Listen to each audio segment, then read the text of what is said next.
Geometry Unit 3, Lesson 10, Perimeter and Area in the Coordinate Plane. So in this lesson we want to use coordinates to find perimeters and areas. We're going to use distance formula for lengths, and then the areas we're going to use also lengths for that, but we're going to have to make sure, for example, with slopes that it has a certain condition, and we're going to solve problems with that.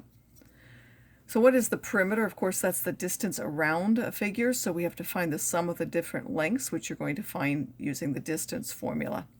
So first of all, let's put these on the coordinate plane. We have -1, 4, that's A.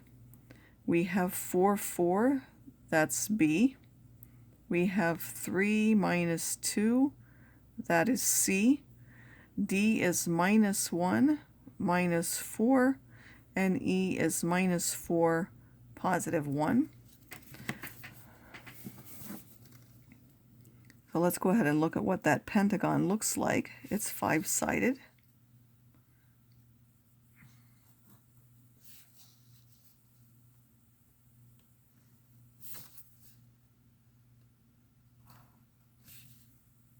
Hopefully I've graphed all those correctly.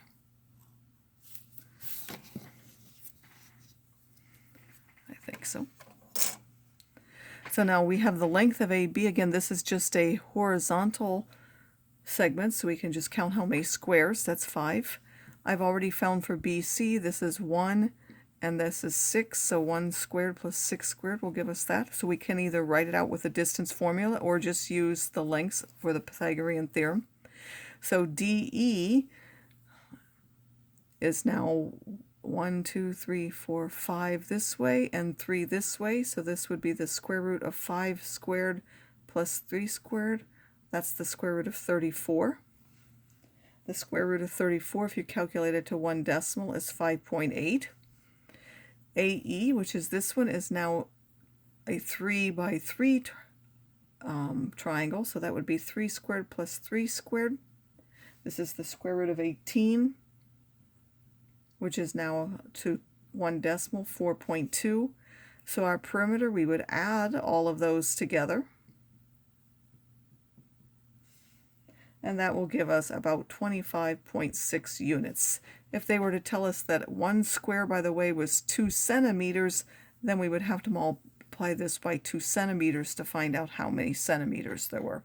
Because this is in units. If each unit is 10 meters, then we would multiply by 10 meters to find the actual perimeter. Area is the number of squares that something covers. You should have seen these formulas before, so I'll just remind you of them. The height and the base have to be perpendicular. I'll just remind you that for certain triangles, the height is not part of it, or at least it might not be for one of them. You want to pick the side that perhaps it's easiest for. So for example, if I were to go this way, this particular side, if I want to use its altitude or height, that is now outside of the triangle. This would be the height if this is the base, but if I use this as the base, then this would be the height. So any of the sides can be used as the base, but the height has to be the perpendicular distance down to that extended side. So you want to pick the one that's easier. Same is true for a parallelogram, although the height can always be put on the inside. Those again have to be perpendicular. Can be used for rhombuses and rectangles just as well. The rhombus has an alternative formula if you know the diagonal lengths. Because those are perpendicular, it will be 1/2 of the product of those diagonals, and it happens to be the same formula of the kite. They both have those perpendicular diagonals that will allow you to do that.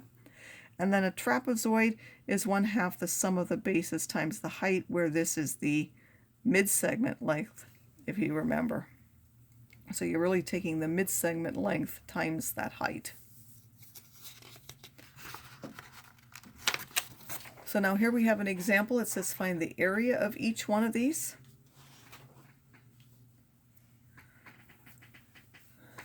So we need to find the base and the height. So here we're told that the base is AC, that's what we're using, and the height is BD. Why would we have done that? Why wouldn't we have picked, say, this is the base and this is the height? Well, if this was the base, we have to extend it. The height would go off of there. We can't really find it easily. If we used this one as the base, we would have to extend this side, and this would be the height here. We might not know those coordinates easily. I picked this one because the slope of this is 1/3. We're rising 1 and running 3, so that lets us find the slope of this one easily. This is now a -3, 1. It will actually touch on this side exactly, and this will be our height, so that D is now -1, -1, and the length of that, we're going 3 and 1, so this is the square root of 3 squared plus 1 squared, which is now the square root of 10. So we're now multiplying here by the square root of 10. Better to do them exactly. The square root of 10 times the square root of 10 is just 10, times 3 is 30, and then 1/2, that's 15 square units. I'll remind you, if they told you a square unit was, say, 2 centimeters squared, you would have to multiply this by 2 centimeters squared, and then that would be 30 centimeters squared. So if you're given what a 1 unit or 1 square is, you have to adjust your final answer for that. And this one, given the vertices of this, now it looks like a rectangle, but before you use a rectangle formula, you should really go ahead and prove that it's a rectangle. So if you found the slopes of these, you'll see that those are the same. They're a -1/2. The slopes of these are the same. They're 2, and they are negative reciprocals, so that means it is a rectangle, because these imply that it's a parallelogram, and then the negative reciprocals shows that there's a right angle, so it is a rectangle. So one side is used as the base. I happen to use GF, and then EF or DG is the height. This is now 2 and 4, so this is the square root of 2 squared plus 4 squared. This is now 4 and 16, that's 20. Square root of 20 is 2 square roots of 5. So we're going to take 3 square roots of 5 times 2 square roots of 5, and that's 6 times 5 will give us 30 square units. Again, if a square unit had been 50 meters squared, we would multiply that by 50 meters squared in order to get what it is in square meters. Now, a composite figure is one that's made up of simpler shapes. Like we can see that we could split this up into different parts. We could take a triangle off of there, and we could take a triangle here. So you might be able to split them up in some other way and find the area.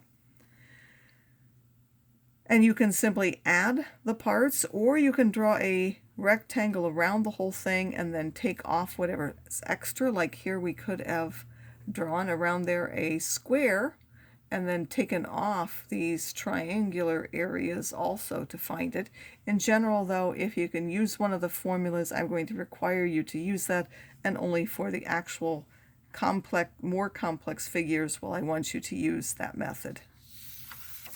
So here we have an example of a pentagon where we want to find the area. I want you to first find it by addition.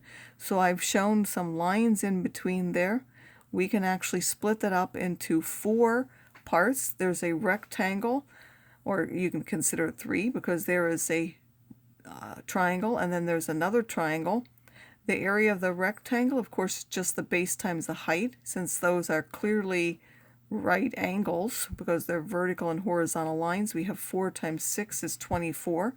Triangle ABC, one of the sides is horizontal. That makes it easy. Its diagonal has to be vertical. So that one's an easy one to use. This is 1, 2, 3, 4, 5, 6, 7, 8 long. That's the base, and the height is 2. Half of that is now 8. CDG is this one. This is a right triangle, so that's also easy to use. The base and the height of these two sides, 2 and 4, so we multiply those together. A half of that will give us 4. So now the area of that whole pentagon, we can just add those 3 parts together. 2 and 8 and 4, that's 12 and 24, is 36 square units. Again, if we were told that this is, say, 1 centimeter squared, then this would be 36 centimeters squared. If each one was 5 centimeters squared, then we would have to multiply by 5 centimeters squared, and so on. Finding the area by subtraction, again, we could take and put around that whole thing, and then we could find the area of this rectangle and take away the areas of These triangles, those are the extra parts that we have because we only want the pentagon part. So we take the area of that whole rectangle is 6 by 8, so that's 48. Now we want triangle AFB. These are easy again because those are right angle ones. So we have 2 and 2 by 5. So that will be 5 when we do that. BCG, this one's 3 and 2, so you're multiplying 2 and 3. When you take a half of that product, that's 3. And CDG is 4 and 2. So we take half of that and we end up with 4. So we're going to take the whole rectangle and take away those extra parts, 5, 3, and 4. This is 8, and we're taking away 12, and we would also get 36 square units. So you can choose to do either by adding or by subtracting, whichever way works. And now I'm quickly going to go through this. It says Haneen is planting an ornamental garden in the shape of an irregular octagon. Each unit on the grid represents 1 yard, so 1 square is a yard squared. She wants to lay the garden with turf costing $3.25 per square yard and surround it with a border of decorative stones costing $7.95 a yard. What is the total cost of the turf and the stones? So to find the cost of the turf, you need the area. So I've split it up into these parts. This happens to be a square. You can show that because the slopes are opposite reciprocals. And you can also show that those lengths are the same. They happen to be 2 of the sides. That will now have an area of 29 yards squared. ABEH is a kite, and you can tell that because the diagonals are clearly perpendicular, so we can use the diagonal formula. EFGH is a parallelogram. You can clearly show that the slopes are the same for both of those.